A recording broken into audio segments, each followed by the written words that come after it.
कई लोगों ने कई बार बोल भी दिया कितना प्राणायाम करना चाहिए, कौन कौन सा करना चाहिए, कैसा करना चाहिए, तो वो सभी को कल बताया जाएगा। प्राणायाम आज उसी की भूमिका में दिनचर्या पर चर्चा करते हैं। कई लोगों ने दवा को भोजन बना लिया है। भोजन को दवाई बनाओ, दवाई को भोजन नहीं।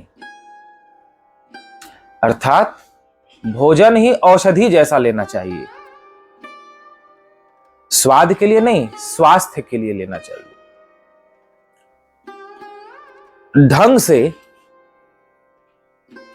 विधि से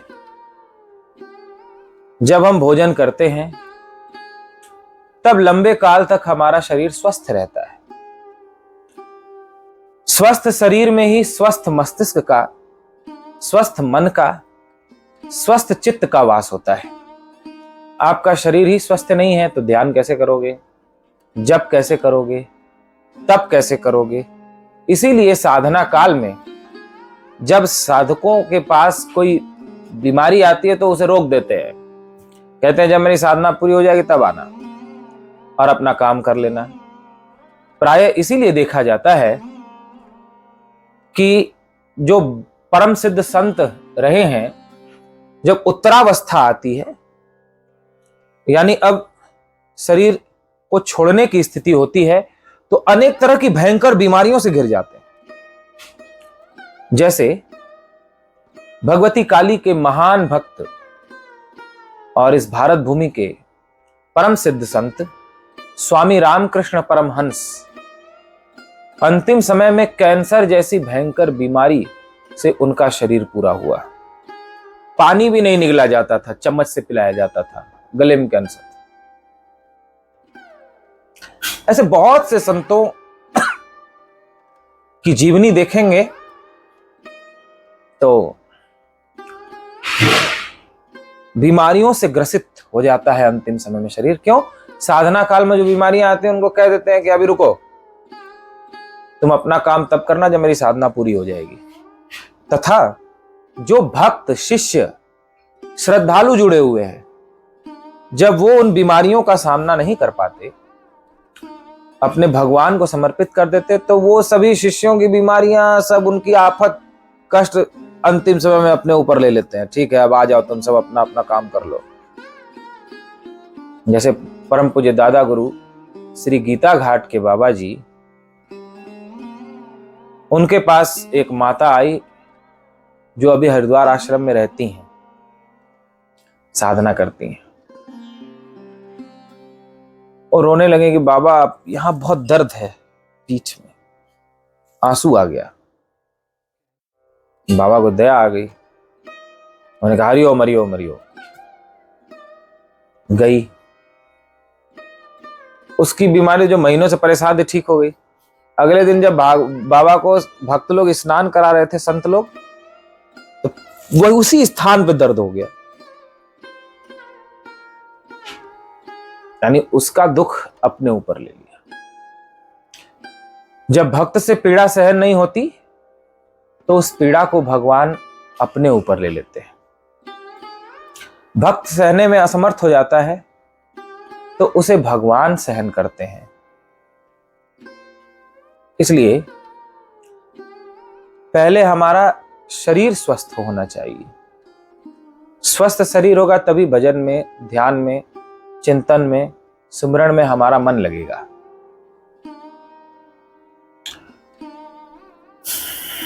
शरीर स्वस्थ कैसे रहेगा? कुछ दिनचर्या को लेकर बात होगी। सूर्योदय से पहले उठने का अभ्यास करना चाहिए, क्योंकि सूर्य का सीधा संबंध हमारे मस्तिष्क से होता है। सूर्य बुद्धि के देवता है और आरोग्य के देवता है। आप देखोगे जो सदा सूर्योदय से पहले उठता है, बुढ़ापे तक उसकी बुद्धि ठीक रहती है। इतना तो उसमें प्रभाव दिखाई पड़ता ही है सूर्योदय से पहले उठने का।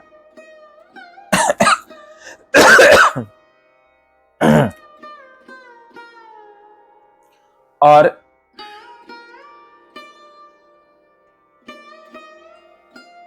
सूर्योदय से पहले उठने पर बुद्धि भी तीव्र होती है, इसीलिए बहुत जोर दिया जाता है कि सूर्योदय से पहले उठो बच्चों को पढ़ने के लिए, क्योंकि सूर्य का संबंध बुद्धि से होता है और शरीर की निरोगता से होता है। तो पहले सूर्योदय के पहले उठने का अभ्यास कर। जिन लोगों की नींद नहीं खुलती हो, 1 हफ्ता कष्ट होगा, क्योंकि रात में समय से नींद नहीं आएगी, नींद ही नहीं आएगी, पड़े रहोगे। लेकिन भले ही देर में नींद आए, सुबह जल्दी उठना शुरू करो। 2-3 दिन में अपने आप इधर जल्दी नींद आने लग जाएगी, उधर जल्दी खुलने लग जाएगी, और 1 हफ्ता होते होते सेट हो जाएगा सब। तो स्वास्थ्य के लिए पहले ये करना चाहिए। और दूसरा, सुबह उठते ही गुनगुना जल लेना चाहिए, जितना आप पी सके, 2-3 गिलास। धीरे धीरे पीना चाहिए, बहुत जल्दी गट गट गट गट गट गट नहीं। इतने लोग ऊपर से गिलास से जल्दी जल्दी जल्दी जल्दी डालते हैं, वही सही तरीका नहीं है। देखो, जब आप जल की धारा को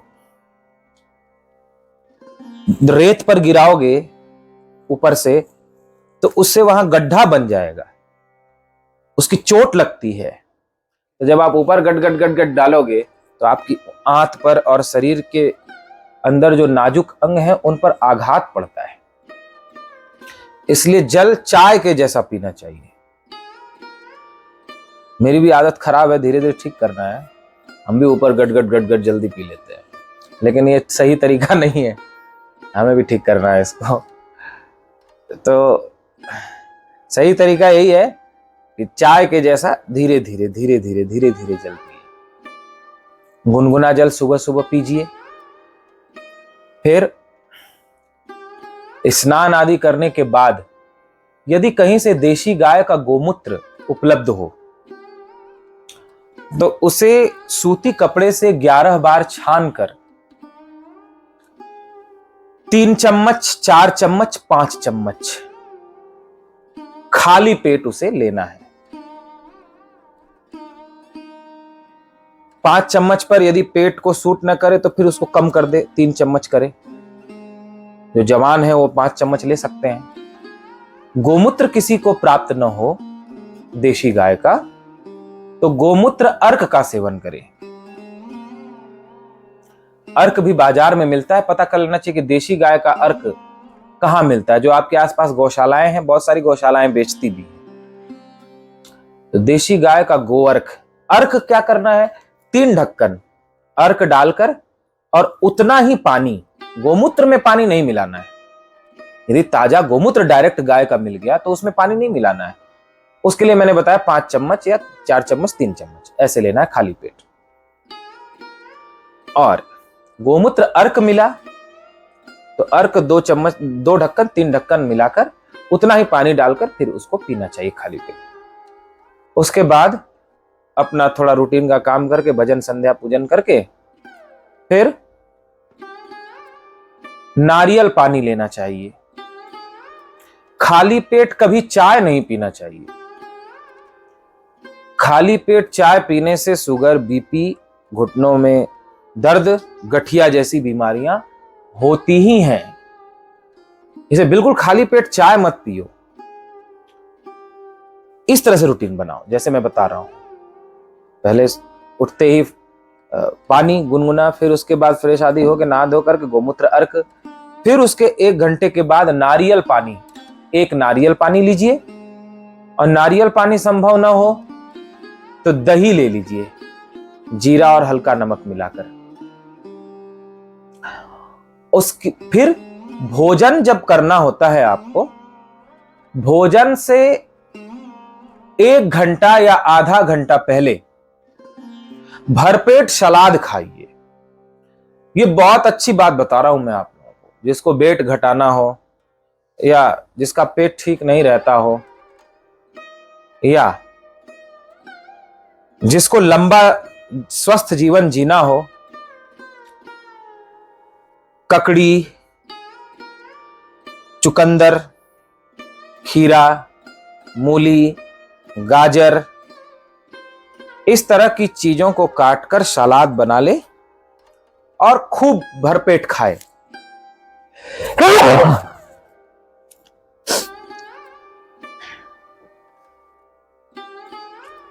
भोजन से आधा घंटा 1 घंटा पहले। कितने लोग भोजन के साथ सलाद खाते हैं?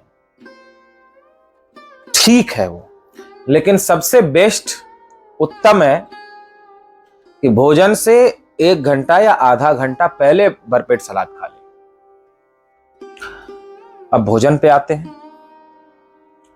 भोजन के आधे 1 घंटा पहले और 1 घंटा बाद तक जल न पिए।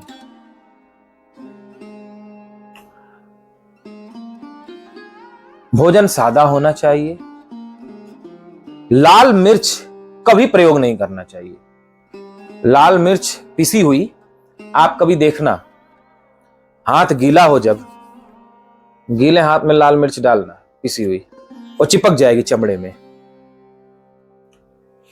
आंतें बहुत नाजुक होती हैं, संवेदनशील होती हैं।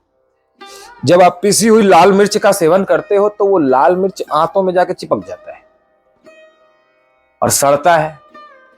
पेट से ही अनेक तरह की बीमारियां होती हैं। शरीर में 75% से भी ज्यादा बीमारियां पेट के कारण होती हैं, और उसमें सबसे बड़ा एक कारण है पिसी हुई लाल मिर्च। एक बात और ध्यान देकर सुनना, खड़ी लाल मिर्च औषधि है। ये नहीं सुना होगा आप लोगों ने। खड़ी लाल मिर्च औषधि है, लेकिन पिसी हुई लाल मिर्च जहर है। खड़ी लाल मिर्च भी कैसे डालना चाहिए, आज भोजन बनाना भी सिखाना है। खड़ी लाल मिर्च, उसके पीछे का डंठल तोड़ दो। लाल मिर्च में पीछे डंठल आती है, उस डंठल को तोड़कर उसे दाल में डालो। तो आप दाल जब पक जाएगी तो देखोगे वो भर जाती है, मिर्च में दाल भर जाएगी। अब जिसको जोड़ों का दर्द होता हो, गठिया जैसी बीमारियां हो, कमर में दर्द रहता हो, वो उस मिर्च को निचोड़ ले दाल में और मिला ले। उस दाल को यदि खाए तो शरीर में गैस्ट्रिक, वात रोग, घुटने, कमर का दर्द, गठिया जैसी बीमारियों में राहत मिलती है। तो खड़ी लाल मिर्च डालना चाहिए, पिसी हुई लाल मिर्च कभी नहीं डालना चाहिए। आलू का कम से कम प्रयोग करें। हरी सब्जियों को खाने का अभ्यास डालें और बच्चों को डलाएं। बहुत से बच्चों को देखा है कि माता पिता लाड प्यार में खिलाते रहते, उनको जीवन भर हरी सब्जियां खाने की आदत नहीं पड़ती, और खान पान के कारण जब शरीर खराब होता है तो इलाज कराने भागते रहते हैं और बच्चों का संपूर्ण विकास नहीं हो पाता। आजकल तो मोबाइल में ही खेल करके मन बहला लेते हैं। पहले तो दौड़ भाग करके खेलते थे तो शरीर दौड़ने भागने से स्वस्थ होता था, मजबूत होता था। कहीं गिरते थे, कहीं टूटता था, कहीं फूटता था, तो शरीर हिष्ट पुष्ट होता था, बलवान होता था। लेकिन अब सब कुछ घर में ही कर लेते हैं। तो खान पान तो ठीक होना चाहिए। भोजन में हो सके तो गेहूं की रोटी भी छोड़ना चाहिए। जौ की रोटी, बाजरे की रोटी, बेसन की रोटी, या इन सबको मिक्स कर लो आटे को, उसकी रोटी खाए। गेहूं की रोटी भी शरीर में शुगर आदि बढ़ाती है। चावल बहुत कम खाए। नहीं मन मानता तो लास्ट में थोड़ा सा ले ले।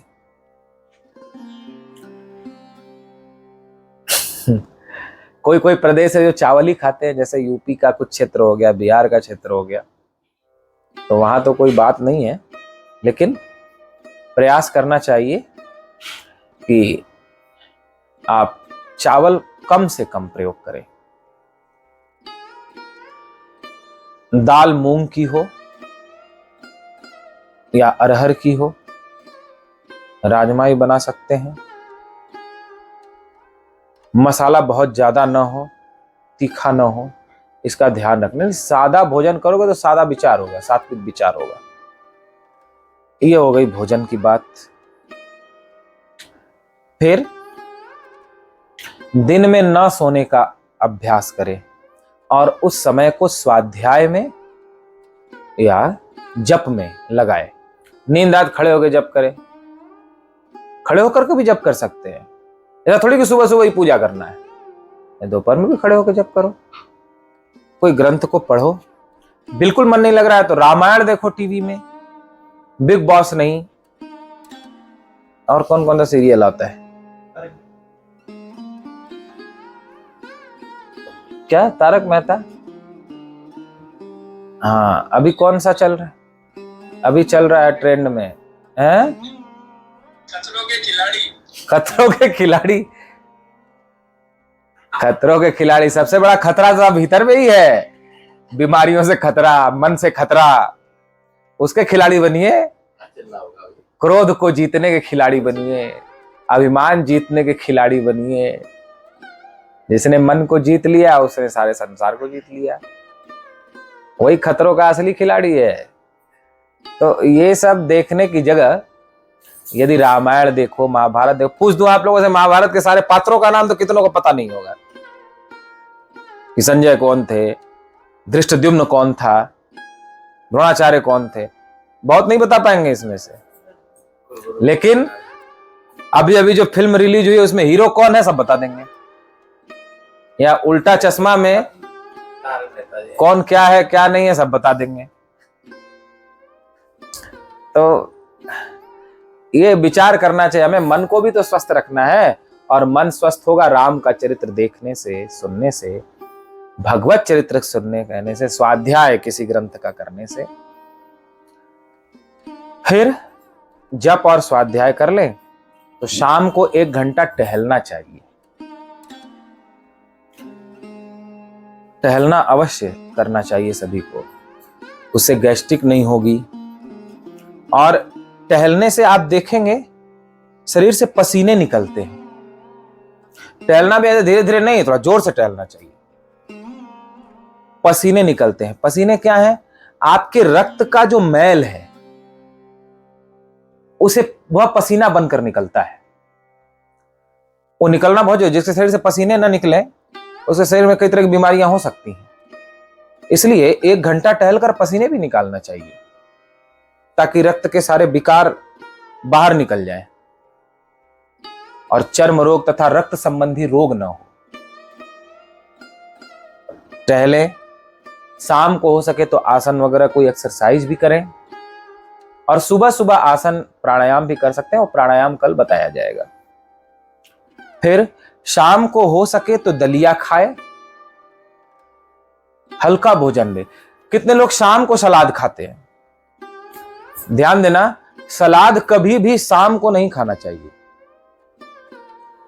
सलाद का समय होता है सुबह 8 बजे से लेकर दोपहर 2 या 3 बजे तक।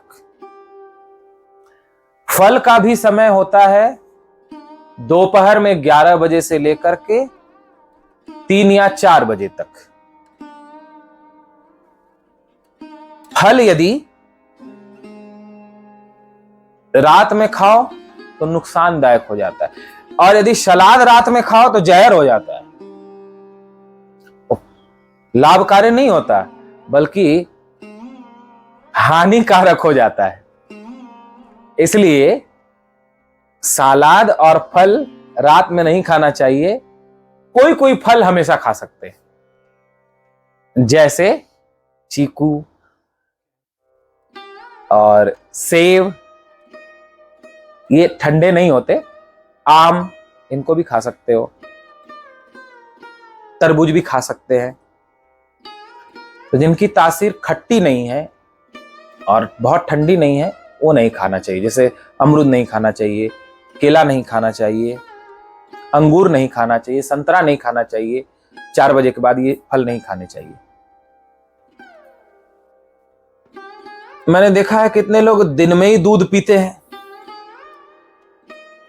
दूध कभी भी दिन में नहीं लेना चाहिए। दूध लेने का समय होता है रात्रि का। दूध रात्रि के लिए है। दही, छाछ, मट्ठा ये दिन में लेना चाहिए।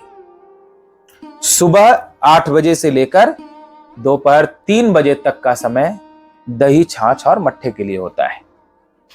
यदि छाछ और दही रात में लेने लग गए तो बुद्धि भी कमजोर हो जाएगी, मेधा शक्ति यानी आईक्यू लेवल भी घटेगा और शरीर में भी घुटनों का दर्द और सब कुछ बीमारियां शुरू हो जाएंगी। जैसे एक बड़ी प्रसिद्ध कहानी है, ध्यान से सुनिएगा। काशी क्षेत्र की बात है। पहले शास्त्रार्थ बहुत होते थे, तो दो ब्राह्मणों में शास्त्रार्थ हो रहा था। एक ने दूसरे को हरा दिया, तो दूसरे ने बदला लेने की सोची, भाई कैसे मैं इसको हराऊं, इसने मेरे को हरा दिया। वो जाकर के उसके चरण पकड़ लेता है जो जीता था उसके, और कहता है कि मेरी ऐसी इच्छा है कि आपने मुझे हराया है तो मैं घर पर आपका सत्कार करूं, आप मेरे घर आइए और मैं आपको भोजन कराऊंगा 1 महीने तक। उसने कहा ठीक है, और रोज उसके घर भोजन करें। तो वो बड़ी चालाकी करता था, रात में भोजन के साथ दही दे देता था। 1 महीने तक लगातार रात में दही खिलाया, और 1 महीने के बाद शास्त्रार्थ हुआ। तो जो दो महीने तक लगातार 1 महीने तक लगातार दही खाया था, वो हार गया शास्त्रार्थ, जो जीता था पहले। बुद्धि कमजोर होती है, तो रात में दही नहीं खाना चाहिए, न छाछ पीना चाहिए, दूध रात में लेकर सोना चाहिए। जल हम लोगों को 4 लीटर से 5 लीटर तक पीना चाहिए गर्मियों में, और सर्दियों में 3 लीटर तक, 4 लीटर तक। और जल कभी फ्रीज का नहीं पीना चाहिए। फ्रीज का जल पीने पर बीमारियां जन्म लेती ही हैं। जैसे गर्म चीज में बहुत ठंडा डाल दो तो नुकसान करेगा, ऐसे ही हमारा पेट में अग्नि होती है जो भोजन को पचाती रहती है, और उसमें सीधा फ्रिज का पानी डाल दो तो अग्नि बुझ गई, क्या भोजन पचेगा आपका ढंग से? और नहीं पचेगा तो फिर शरीर में रोग होंगे। हम लोगों ने दवाई को भोजन बना रखा है। दवाई को भोजन मत बनाओ, भोजन को दवाई बनाओ। भोजन कितना करना है, कौन सा करना है, किस समय करना है, समय का भी बड़ा महत्व है। प्रयास करना चाहिए कि जब तक सूर्य का प्रकाश हो तब तक आप भोजन कर लो, क्योंकि सूर्य का संबंध आपकी जठराग्नि से, पेट की अग्नि से भी होता है।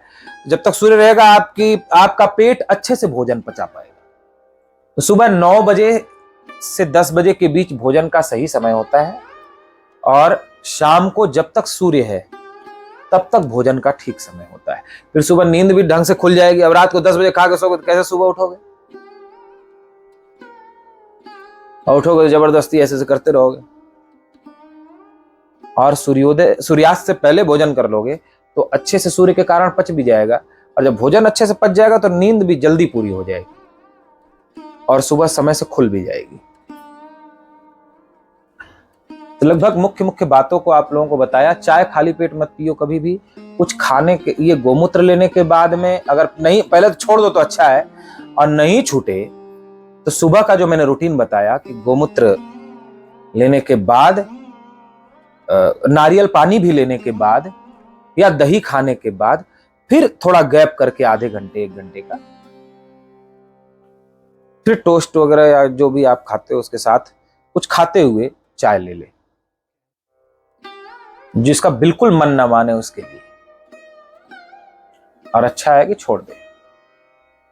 फलों का, कच्ची चीजों का अधिक से अधिक प्रयोग करें, जिसे जीवित चीज कहते हैं। रोटी से, दाल से, चावल से, अन्न से ज्यादा पेट भरने का प्रयास न करें, क्योंकि अन्न खाने से शरीर में विकार होते हैं। अपना पेट अधिक से अधिक कच्ची चीजों से, जीवित चीजों से भरे। जीवित चीजों का कहने का तात्पर्य जैसे चना हो गया, अंकुरित मूंग हो गया, सलाद हो गया, फल हो गया, ये जीवित चीजें हैं, कच्ची चीजें। दही है, छाछ, इनसे जितना पेट भर सकते हैं अधिक इनसे पेट भरे। अन्न को तो कम करे उसका रेशियो। तो देखो आपको 1 महीने के भीतर, 1.5 महीने के भीतर आपका शरीर में कैसी ऊर्जा आने लगती है और शरीर में कितना परिवर्तन आने लगता है। स्नान करने का भी तरीका होता है। पहले सिर पे ही पानी डालते हैं, सिर पे पानी नहीं डालना चाहिए, पहले पांव में पानी डालना चाहिए। इसीलिए हमारे यहाँ मंत्र होते थे ग्रंथों में, जब कोई नदी में स्नान करने जाता तो 2 सीढ़ी उतर कर मंत्र पढ़ता, फिर 2 सीढ़ी उतर कर फिर मंत्र पढ़ता, तो धीरे धीरे अंत में सर को डुबाता। ऐसे ही सिर पे जल तो एकदम अंत में डालना चाहिए, पांव से शुरू करना चाहिए। मंजन में टूथपेस्ट का प्रयोग नहीं करना चाहिए।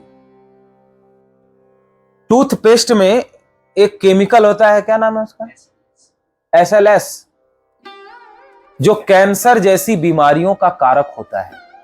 आप जब टूथपेस्ट करोगे तो उसके माध्यम से आपके मुंह में जाएगा ही जाएगा, थूक के द्वारा निगलने में आ ही जाएगा, और थोड़ा थोड़ा निगलते निगलते निगलते निगलते बहुत चला जाता है अंदर। तो वो जो जहरीला तत्व जा रहा है भीतर, वो कैंसर जैसी बीमारियों का कारक होता है। तो हो सके तो दंत मंजन प्रयोग करें, उंगली वाला। ब्रश भी रोज नहीं घिसना चाहिए, 2 दिन 3 दिन पर ब्रश करना चाहिए उंगली से। या सबसे अच्छा होता है दातुन। दातुन उपलब्ध ना हो तब दंत मंजन पाउडर जो आता है उसका प्रयोग करना चाहिए।